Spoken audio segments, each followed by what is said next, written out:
Hey, welcome to today's His Kids service. I'm so glad that y'all clicked play because we're going to have an awesome Bible lesson. Today, we're going to tell the story of how Peter was restored to Jesus. If you remember from a couple of weeks ago, right before Jesus was crucified, while he was on trial, Peter actually denied knowing Jesus. Now, before we go into today's story, which is really powerful and it's really important to know, we're going to go over a couple of big words that you might not understand. So when we tell the story from the Bible, you'll know exactly what's going on. It's going to be awesome. I'm so glad you guys are. Hey guys, the first word y'all need to know for today's lesson is deny. Deny means to disown or abandon something. Peter was scared that if others found out that he was a follower of Jesus, he would undergo the same suffering. That's why Peter denied Jesus when he was asked if he was a follower of him. So that's probably how Peter felt. He probably felt like there was nothing he could do. Nothing he could do would ever allow him to talk to Jesus again. Have you ever felt that way? Have you ever felt angry and sad and mad and confused all at the same time? Not knowing if things will ever go back to the way they used to be? That's exactly how Peter felt. Now, if you felt like that, then you're going to want to pay attention to today's Bible story. All right, well, right now, before anything else, let's FaceTime Donkey and see what he has to say about today's big idea. Hey, Mel, what's going on? Hey, Pastor TJ, I'm just working on learning the guitar since you mentioned it the other day. Oh, you're learning the guitar? Yeah. Awesome. Who's teaching you, or how are you learning? Well, I'm using YouTube like just about everything else today. That's right. Yeah, in fact, we're putting our kids' lesson today on YouTube, and you're going to be on YouTube. Well, I'm used to it because I'm already YouTube famous. All right. Hey, so listen, I told the kids we would FaceTime you and see if you knew about today's Bible story. Well, let's find out. What's the Bible story? Okay, you remember how Jesus was crucified, right? Yes. And then he rose from the grave? That's the best part right there. That is a good part. But you remember how he kept showing himself to his disciples and sometimes they didn't recognize him? I do remember hearing about that. Yeah. Well, this is a story when the disciples are out fishing and they haven't caught any fish at all night. Jesus is on the shore. Of course, they don't recognize him. And he tells them to throw the net on the other side and they catch a bunch of fish. And so then Peter jumps out of the boat, swims to shore, and he realizes it's Jesus, and Jesus has breakfast ready for him. And Jesus asked Peter 3 times, "Peter, do you love me?" And that's the same amount of times that Peter denied Jesus. You know that story? That's when Jesus restores Peter to himself. You know, Pastor TJ, I do remember that story. You do? Yep. You know what's the best part of that? What's the best part of that story? That shows that Jesus' love and forgiveness never ever runs out. Even when you feel like you've done something terrible, he still will forgive you. That's right. Yeah. Have you ever done something, Mel, that you felt terrible about afterwards? Yeah. Yeah, I have too. It's good to know that even when that happens, Jesus' love and forgiveness will never run out, right? Yep, that's very good. All right. You want to say that one more time and we'll wave goodbye to you while you say it? I will. Jesus' love and forgiveness never, ever runs out. That's a good word, Mel. We'll talk to you later, bud. Bye, Pastor TJ. Before we get into worship and sing our first worship song, let's go to Bertha May and see what she likes about this. Hi, y'all. We're about to do worship. We're doing that song, Never Lost. I love worship. And my favorite part of this song is where it says, "He is a strong high tower. Fear will not find me there." Sometimes I get scared, y'all. And that part of the song reminds me that God is always there and that I don't have to be afraid. When I sing that song, I know it's true. And I like to raise my hands and worship God. So let's all raise our hands and worship together.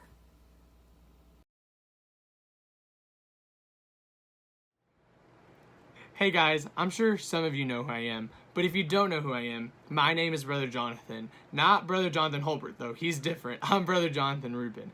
And you guys just finished watching an awesome worship video, But now we're going to move on into the story. And I'm really excited this week because I get to share the story with you guys. And it's actually one of my favorite Bible stories found in the Bible. It's about Peter and his restoration. So what I want you to do right now is I want you just to sit back, relax, and listen to this story.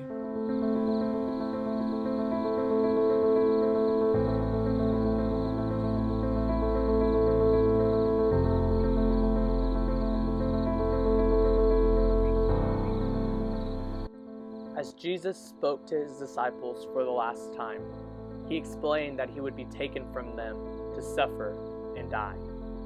He warned them that the events about to happen would be so painful and so frightening that they would all run away and leave him to face these horrible things all alone. Peter, who had once claimed that Jesus was the Messiah, argued, "Though the rest of them fall away, I will never leave you." But Jesus knew better. The truth is, Jesus said, "You will deny me 3 times before the rooster crows in the morning."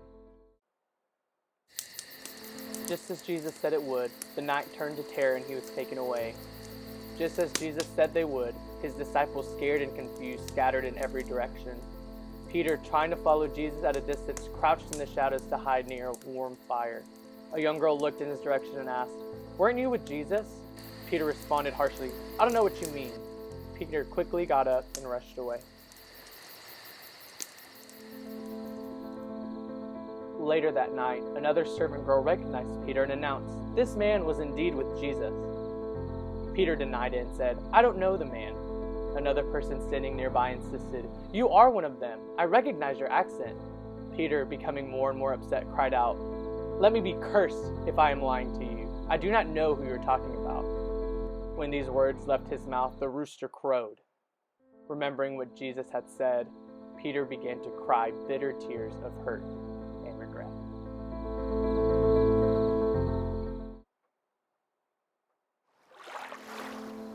After the death of Jesus, the disciples were lost and confused about what to do. Peter was tired of sitting around feeling guilty, so he decided to do something he was good at: fishing. Peter told the others of his plan, and some of them decided to join him on his fishing trip.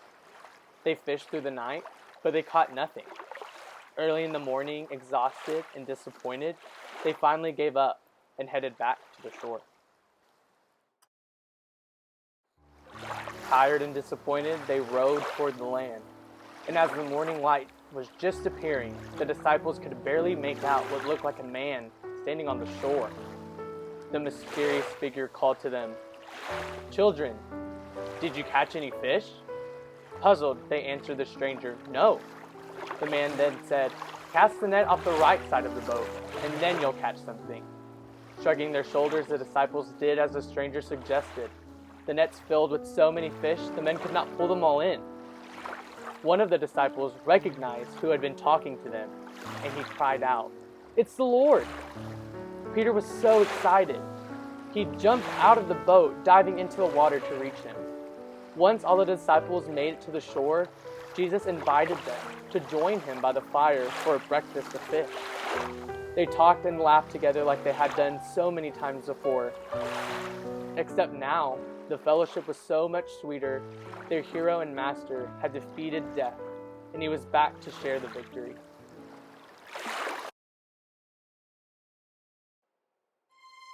When they had all finished eating, Jesus turned to Peter and asked him, "Do you love me?" Peter replied, "Yes, Lord, you know that I love you." Jesus asked again, "Do you love me?" Peter replied the same, "Yes, Lord, you know that I love you." When Jesus asked Peter a 3rd time if he loved him, a feeling of sadness washed over Peter. He had failed in his love before when he denied Jesus. What could he say now that would prove any different? But he did love Jesus, so he responded, "Lord, you know everything, and you know that I love you." Jesus' death on the cross had shown Peter what sacrificial love looked like. Peter now knew that his life was not his own, but that it had been bought with a price. Peter was transformed, knowing he was ready to love fully. Jesus said to him, "Feed my sheep and follow me."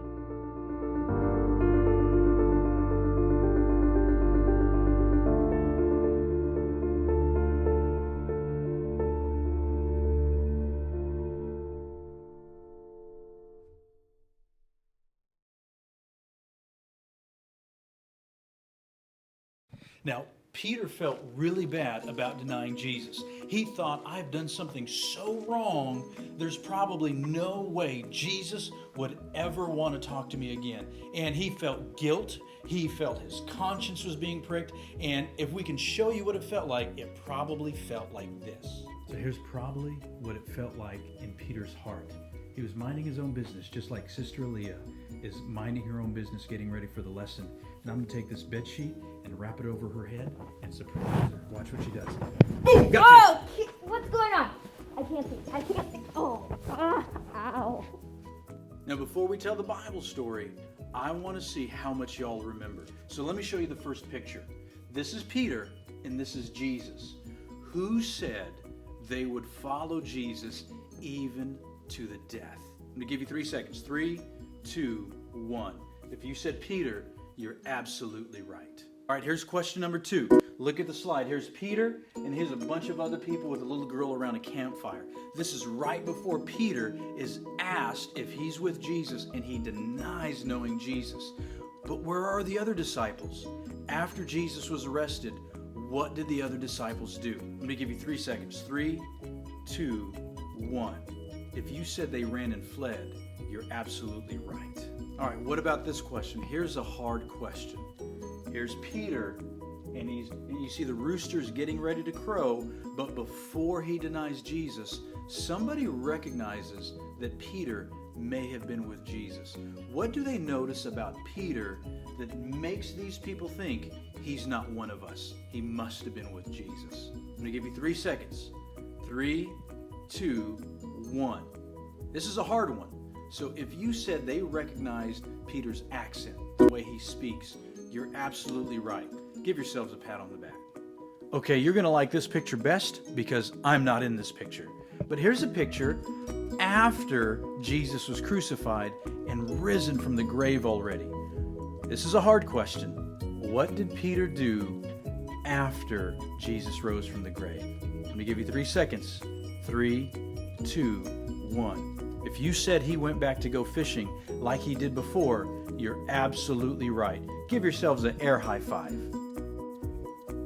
All right, put on your thinking hats for this one. Peter and the disciples were fishing all night and caught no fish. All of a sudden, a stranger on the shore asked them if they caught anything. When they said no, the stranger told them to do something. And after they did that, they caught a lot of fish. What did the stranger tell them to do? I'm going to give you 3 seconds. 3, 2, 1. If you said the stranger told them to cast their nets on the other side, you're absolutely right.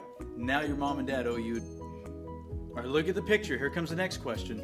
Here's Peter, and there's all the other disciples in the boat in the water, and they realized that the stranger on the shore was Jesus.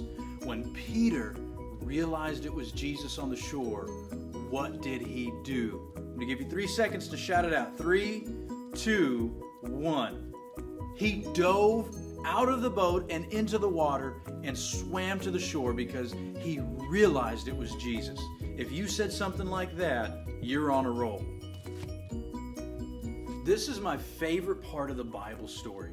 After the disciples and Peter got to shore, Jesus had breakfast ready for them. While they were eating, Jesus asked Peter, "Peter, do you love me?" How many times did Jesus ask that to Peter? I'm going to give you 3 seconds. 3, 2, 1. If you said 3, you're absolutely right. You guys are really good at these questions.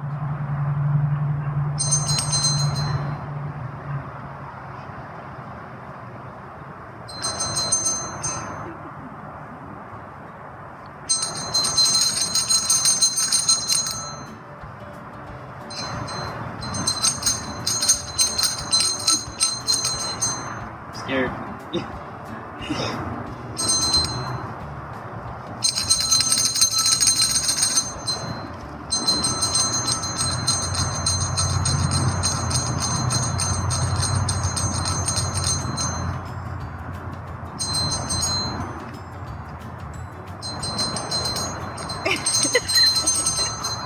It kind of reminds me how Peter didn't listen to Jesus when he should have. If he would have listened to Jesus, he would have been way better prepared for everything that was going to happen. But instead of trusting Jesus, he only trusted what he could see, instead of what Jesus already knew. And sometimes we do the same thing because our limited perception can stop us from seeing everything God has for us and everything we need to see. The next worship song we're going to sing is a really awesome one. Let's go to Stripe and see what he thinks about this worship song. Hey guys, right now we're going to do the song Champion. And my favorite part of this song is, it took me so long to believe it, you choose someone like me. And that reminds me of a time when I was really little and my parents came and chose me. So during that part of the song, I like to raise my hands and worship God because I really believe it.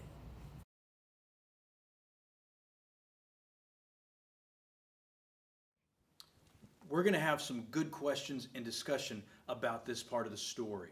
So right now, we're going to go to the Magdalenos. So Brother Marco, Sister Vianney, take it away. Hey, Pastor TJ. So what we're going to do is we're going to ask some more questions just like we did the last time. We want you guys at home to help us answer some of the questions, okay? So Sister Vianney is going to ask me some questions. I'm going to ask Sister Vianney some questions. We'll come up with our best answers, all right? So, Sister Vianney, one thing I want to know is, have you ever studied really hard for a test, but you still got all the questions wrong?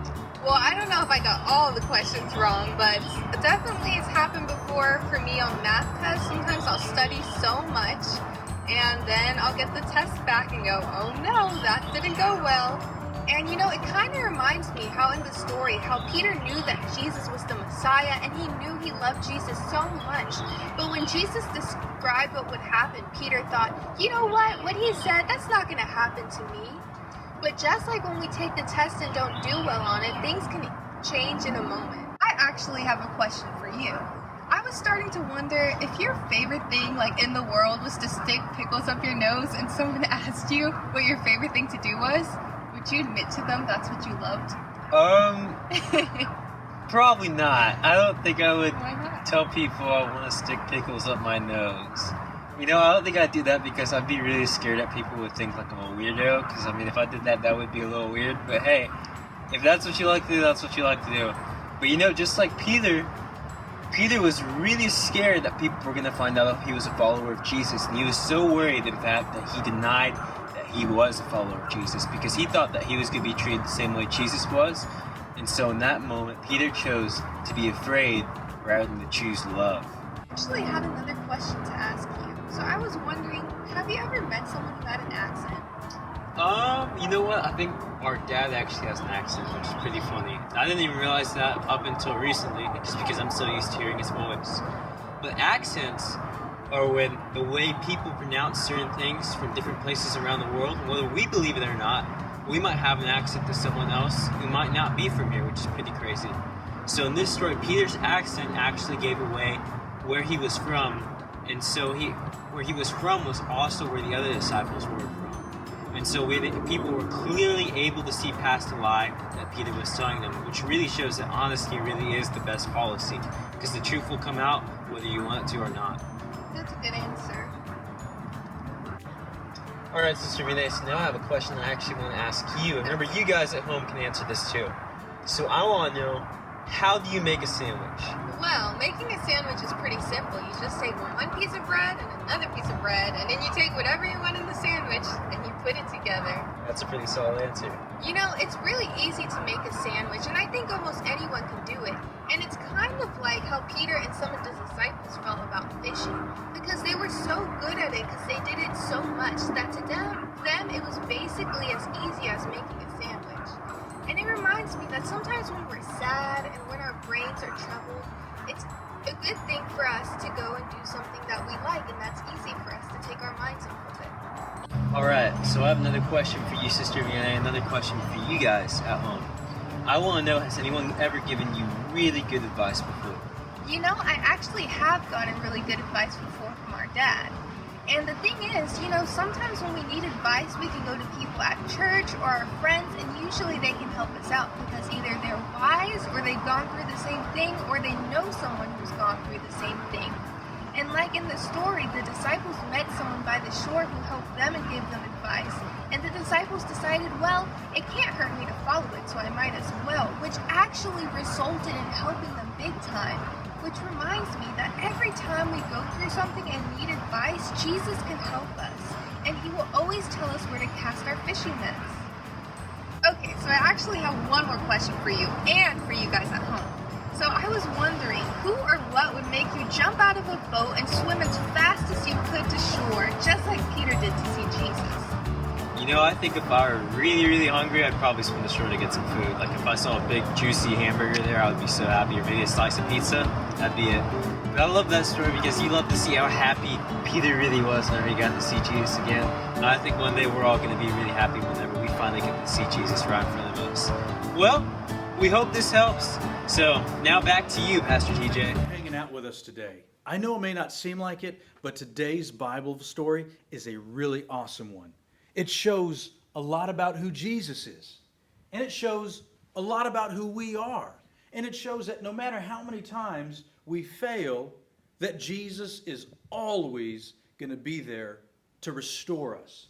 Like in today's story, Peter denied Jesus, but Peter didn't do it because he was wicked. Peter was scared. Have you ever been scared? I have too. So no matter how many times we do something that we shouldn't because we're scared or afraid or maybe confused, no matter what it is, we're always going to be human and have those moments of weakness. But Jesus is always going to be Jesus and is always going to be ready to restore us to himself. That is powerful. Why don't you think about that? Read the Bible story in the Bible, and we'll see you next week.